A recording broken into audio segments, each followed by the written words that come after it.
उस परिस्थिति में जब हम अपने आप को ढाले तो उस परिस्थिति में हमारे पास सिर्फ गरीबी का ऑप्शंस था। तो मुझे लगा कि आज हम इस परिस्थिति में हैं, अगर पढ़ाई करके एक अच्छा पोस्ट या अच्छा कार्य करने लगे तो हमारे देश में कई ऐसे गरीब हैं जो इसको गरीबी दूर किया जा सकता है। इसलिए मैं एसएससी क्रैक आज किया हूँ, कल हमारा सोच या सपना यूपीएससी का है और यूपीएससी क्रैक करके एक अच्छा अधिकारी बन के अपने देश के हित के लिए कार्य कर सके। यही हमारा सपना है और हमारे जैसे गरीब जो है उनको मैं हेल्प कर सकूं।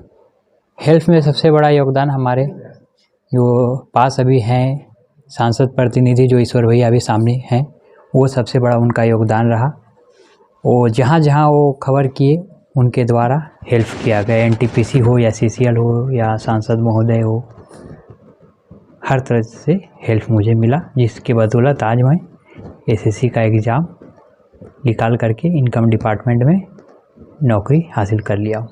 कि हमें तो परेशानी तो हुई, लेकिन उतना भी नहीं जैसे हम अपने जीवन का हम इसे परीक्षा मान के चल रहे थे। जैसे हमारी दृष्टिबाधिता हो या फिर गरीबी हो, कठिन दौर का परीक्षा है, एक ना एक दिन गुजर ही जाएगा और कहीं न कहीं वही देखने को मिला है।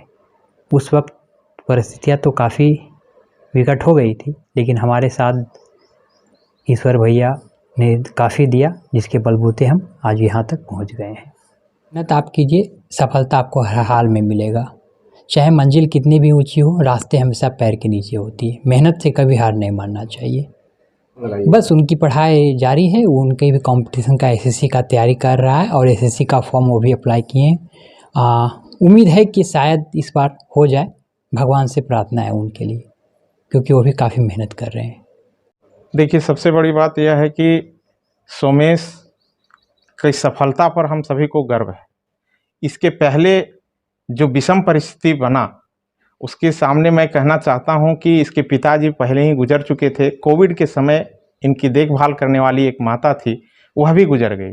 घर की ऐसी परिस्थिति बन गई कि घर में यहाँ पर जो ग्रामीण परिवेश है, कुएं से पानी पीते हैं। एक गिलास पानी देने के लिए दो भाई सोमेश और सुदर्शन है, जो दोनों दिव्यांग हैं। एक बड़े भाई हैं, मेहनत करके अपना काम करते हैं। अब ये विडंबना थी कि यह कुआं जा नहीं सकता था और इसका भाई कुआं से पानी भर नहीं सकता था। इस विषम परिस्थिति के बारे में मैं माननीय सांसद महोदय को अवगत कराया और उन्होंने इस बात को पूरी संवेदनशीलता के साथ लिया और उन्होंने त्वरित रूप में एनटीपीसी को और सीसीएल को निर्देशित किया यथासंभव मदद के लिए। और निश्चित रूप से फिर मैंने जीएम साहब से संपर्क किया और उन लोगों के द्वारा इसके घर में एक बोरिंग की व्यवस्था की गई।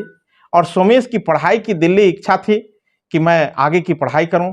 इसके निमित्त एनटीपीसी की तरफ से इसको एक नया डिवाइस मिला। आज ज़्यादा खुशी हो रही है हम सबों को, जब सोमेश एसएससी की परीक्षा पास करके इनकम टैक्स डिपार्टमेंट में इसकी नौकरी हो चुकी है। मैंने माननीय सांसद महोदय को भी इससे अवगत कराया और साथ ही ग्रामीणों के साथ सोमेश के पूरी परिवार के तरफ से मैं माननीय सांसद महोदय का आभार व्यक्त करता हूं और माननीय सांसद महोदय के साथ विधायक जी को भी अवगत कराया। उनके द्वारा भी जो सहयोग हुआ उनका भी आभार व्यक्त करता हूं और जो एनटीपीसी सीसीएल के द्वारा जो मदद हुआ उनका भी आभार व्यक्त करता हूं। और सोमेश की आगे की उज्जवल भविष्य जिस तरह से बना है, हम सभी गौरवान्वित हैं। आगे भी इसके उज्जवल भविष्य की शुभकामना देते हुए हम सबों की तरफ से बहुत बहुत बधाई और शुभकामना। बहुत विषम परिस्थिति थी। विषम परिस्थिति का भाव मेरा कहने का है कि काफ़ी अभाव की स्थिति थी। अभाव का मतलब कि न पढ़ने के लिए कोई इसके पास व्यवस्था थी, न रहने खाने की बहुत अच्छी व्यवस्था थी, लेकिन इसकी जोश, जज्बा, जुनून कुछ करने का था। और जब इन्होंने मुझे कहा, मैं दिल से इसके मदद के लिए पहल करते हुए माननीय सांसद महोदय को, विधायक जी सबको कहा और जो भी हो पाया इनके संभव के लिए मदद हुआ। और कहता हूँ कि जितना ही अभाव था, सरस्वती का वास था, लेकिन अब इसकी मेहनत और प्रतिफल जो सामने आया है, सरस्वती लक्ष्मी दोनों का वास है और हम सभी इस पल के लिए गौरवान्वित हैं। इनके भाई भी जो गांव में अपार खुशी है। गांव में हर एक एक घर, एक एक लोग इतने खुशी में ये डूबे हैं कि हर कोई की जुबान पर एक वो वक्त याद करते हैं जब इस समय इसके घर की विषम परिस्थिति बनी थी। और आज लोग इस बात से ज़्यादा खुश हैं। इस बात से एक और खुशी है कि इसकी बहन की एक शादी थी और शादी गुजरी, बहन की विदाई हुई और माता की तबीयत खराब हुई और माता सीधे कोविड में रांची गई और वह सदा के लिए छोड़ के चली गई। लेकिन उसके बाद विषम परिस्थिति बना कि बहन जब ससुराल चली गई, घर में पानी भी एक गिलास देने के लिए इन लोगों को दुभर की स्थिति हो गई थी। और आज ज़्यादा खुशी ये है, जब बीते 6 महीना पूर्व इस वर्ष ही इसके बड़े भाई प्रवेश की शादी हुई, और निश्चित रूप से गांव में हम सभी इस बात की चर्चा करते हैं कि वह कहीं न कहीं लक्ष्मी स्वरूपा यहाँ आई इस घर के लिए, कि आज घर की परिस्थिति पुनः चेंज हो गई, कि उसके आते ही कुछ ही महीनों में सोमेश के मेहनत का प्रतिफल का रिजल्ट आया है और सभी मेहनत करके आज घर में खुश हैं। तो उस समय का मंजर, स्थिति, जो अभाव और विषम परिस्थिति था, आज निश्चित रूप से हम सभी खुश हैं। हम सभी के साथ पूरे ग्रामवासी आज इसके सफलता पर बहुत खुश हैं। इसका भी हाथ से दिव्यांग है, इसके बारे में भी मैं सांसद महोदय को संज्ञान में दिया हूँ। उन्होंने कहा है कि देखता हूँ इसके योग्यता अनुसार जो भी हो पाएगा, कहीं इसके लिए भी सोच रहा हूँ। और मैं एनटीपीसी के जीएम साहब से भी अवगत कराया है। उन्होंने आश्वस्त किया है कि इसकी योग्यता अनुसार जहाँ हो पाएगा मैं इसकी जॉब की चिंता करूँगा। बहुत अच्छा लग रहा है सुन के।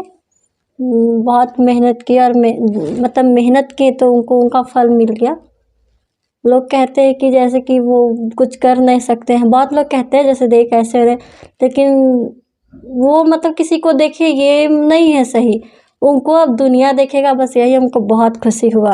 मतलब अच्छे लोग कुछ नहीं कर पाते हैं, लेकिन लोग कहते थे शादी से पहले भी या बाद भी कि मतलब शादी हो गया तो 2-2 देवर है तुम्हारे, एक को दिखाई नहीं देता, एक तो हाथ नहीं कैसे, लेकिन हम ये लोग को कुछ कैसे मतलब क्या करेंगे, ये लोग हमको अब करेंगे। बहुत अच्छा लगता है सुन के कि मतलब 2 देवर हैं, अब वो भी कर लिए और ये उम्मीद है कि ये भी कुछ कर लेंगे।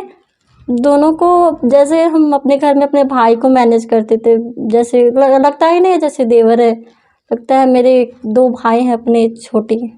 हाँ, भाई समझ के, दोस्त समझ के, लगता ही नहीं जैसे हम अपने ससुराल में हैं, लगता है हम जैसे अपने मायके में ही हैं। बहुत अच्छा लगता है और छोटा ही फैमिली है लेकिन बहुत खुशहाल फैमिली हम लोग।